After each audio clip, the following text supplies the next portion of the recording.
શરીરના જે કાંઈ રોગો હોય તે રોગોનો ઈલાજ કરે છે, માનવ સેવા આપે છે.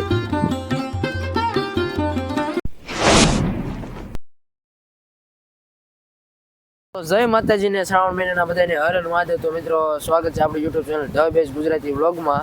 તો આજે આપણે આવી ગયા છીએ રાણપુર આદેશ આશ્રમે, જ્યાં બધાને માનવ સેવા બાપુ આપે છે અને જે કાંઈ આપણે શરીરના જે કાંઈ રોગો હોય તે રોગોનો ઈલાજ કરે છે, નિઃશુલ્ક વગર પૈસા ઈલાજ કરે છે. અને તે આશ્રમ આપણે ગરણી અને રાણપુરના જે કાંઈ રોડ છે એની વચ્ચે આ રીતનો આશ્રમ આવેલો છે. તો વિડીયોમાં કન્ટિન્યુ બન્યા રહેજો, આગળનો જે કાંઈ માહિતી છે એ વિપુલભાઈ આપશે. તો જય માતાજી અને જય ભોલેનાથ. તો આજે આપણે આવી ગયા છીએ આદેશ આશ્રમ, ચેતન હનુમાન યોગીરાજ ધીરેન્દ્રનાથ બાપુ તેમનો આશ્રમ છે અને અહીંયા સરસ મજાની માનવ સેવા આપે છે. જેને કોઈ સાઇન, જેમ કે શરીરના કોઈ પણ દુખાવા કે સાઇનટિકા, પેરેલિસ એવા ઘણા બધા દુખાવા હોય છે, કે કોઈ પોઈન્ટ આપણા હાથના પોઈન્ટ હોય એ બાપુ મેળવી આપે છે. અને ઘણા બધા એવા રોગો છે જેનું ઈલાજ બાપુ કરે છે. તો આપણે બાપુની સાથે થોડીક વાતોચીતો કરીશું. અને અહીંયા એક હનુમાન દાદાનું એક મંદિર પણ આવેલું છે જે ચેતન હનુમાન દાદા તરીકે ઓળખાય છે. તો તેમના આપણે આ વિડીયોમાં દર્શન કરવાના છે. તો વિડીયોમાં કન્ટિન્યુ બન્યા રહેજો. વિડીયો પસંદ આવે લાઇક, શેર અને સબસ્ક્રાઈબ કરવાનું ભૂલતા નહીં. અને ખાસ કરીને ચેતન હનુમાનજી મહારાજ આવેલા છે, બાપુનો આશ્રમ છે અને બગીચો છે, ઘણા પશુ પંખી બાપુ પણ પાળેલા છે.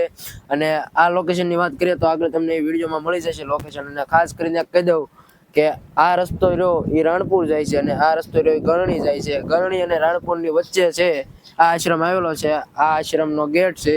તો ચાલો હવે આગળ આપણે વિડીયોમાં બન્યા રહીશું. ખાસ કરીને કહેવાનું કે આપણી ચેનલમાં ઓલરેડી આ જગ્યાનો એક વિડીયો છે, તો એ ચેનલ એ વિડીયોને પણ વિઝિટ કરજો અને આ વિડીયોને પણ જોઈ લેજો અને વિડીયોમાં કન્ટિન્યુ બન્યા રહેજો. આ રીતનો કંઈક અહીંયા બાપુએ બગીચો બનાવેલો છે. અંદર આવી એટલે આ છે બાપુનો બગીચો, આ રીતનો રસ્તો છે. મિત્રો આપણે મંદિરની નજીક પહોંચી ગયા છીએ. અહીંયા પાછળ આ બગીચા હતા, આ સાઈડે બગીચા છે. અહીંયા આગળ એક નવગ્રહનું મંદિર આવેલું છે.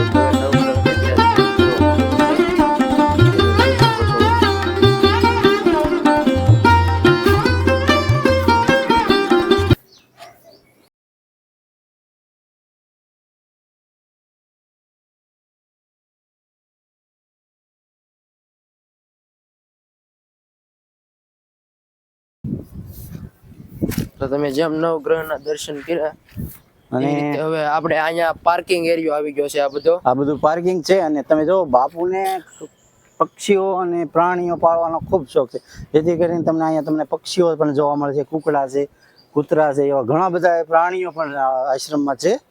તો એ વિડીયોમાં આગળ બતાવશો, તો વિડીયોમાં બના રહેજો. ખાસ કરીને બાપુએ અહીંયા પશુ પંખીના બાપુ ખૂબ જ પ્રેમી હોય એવું મને લાગે છે, કારણ કે અહીંયા તમે આ જોઈ શકો છો કુકડા પાળેલા છે, પછી આગળ આપણે કબૂતર છે, કૂતરા છે, ઘણા ગાયું છે, ઘણા બધા એવા જાનવર પાળેલા છે બાપુએ. તો બાપુને આપણે એમ કહી શકીએ કે બાપુ પશુ પંખી પ્રેમી છે. તો હવે વિડીયોમાં આગળ કન્ટિન્યુ બન્યા રહેજો. તમને આગળ કીધું એ રીતે અહીંયા ગાડીનું પાર્કિંગ છે, તો અહીંયા ગાડી પડી છે.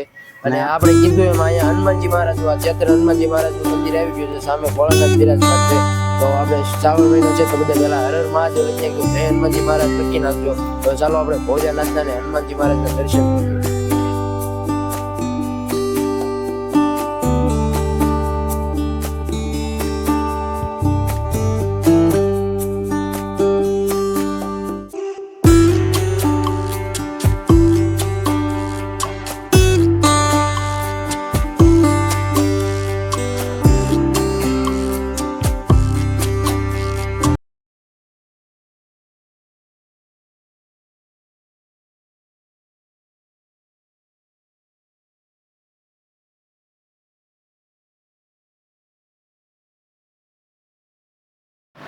તો મિત્રો આપણે તમને હનુમાન દાદાના દર્શન કરી લીધા અને અમે પણ હનુમાન દાદાના દર્શન કરી ગયા. અહીંયા ગણપતિ બાપા બિરાજમાન છે, તો તેમના પણ તમે દર્શન કરી લો. અમે તો દર્શન કરી લીધા છે.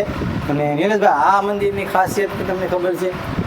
અહીંયા બાપુ ઈલાજ તો કરે જ છે, પણ અહીંયા એક એવો જે કોઈ મિત્રોને કે ભાવિ ભક્તોને કોઈ સાપ દ્રશ થયો એટલે કે સાપ કરડ્યો હોય તો આ મંદિરે આવવાથી સાપ અવશ્ય ઉતરી જાય છે.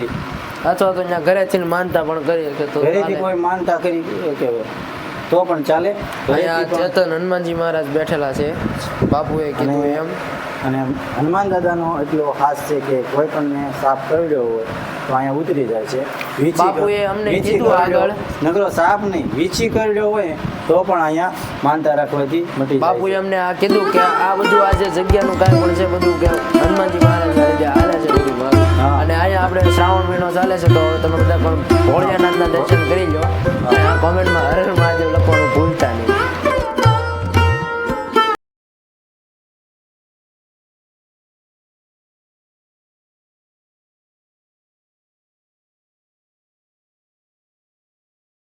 અહીંયા આપણે કોઈ દર્શનાર્થીએ દર્શન કરવા આવે તો તે કોઈને તકલીફ ન પડે તે માટે અહીંયા પંખાની સુવિધા કરવામાં આવી છે. અહીંયા પંખા શરૂ હોય છે ને આ સાઈડ સીસીટીવી કેમેરા પણ લગાડવામાં આવેલા છે એટલે એ કોઈ વસ્તુની કઈ ઉપાધિ છે ને એને ફૂલ મજા આવે એવી જગ્યા છે.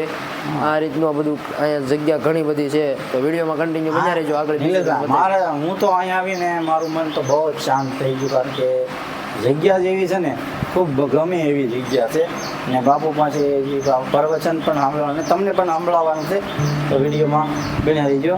અને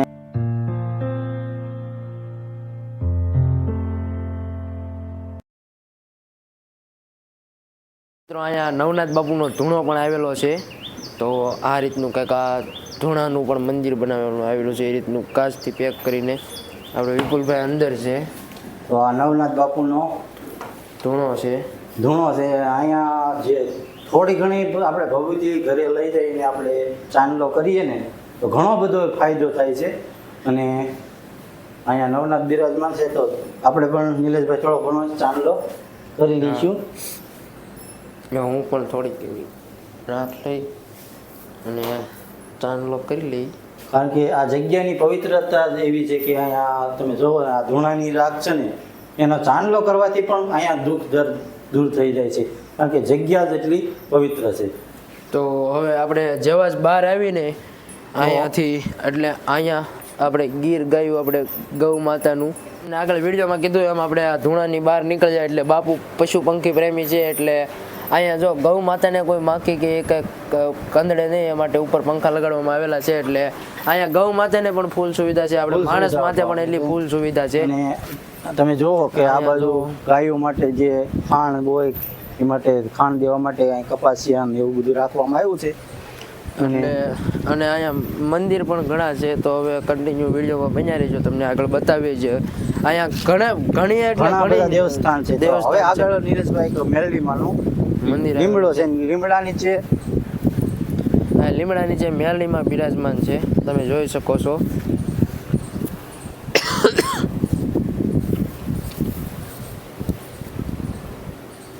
જય મેલડીમાં.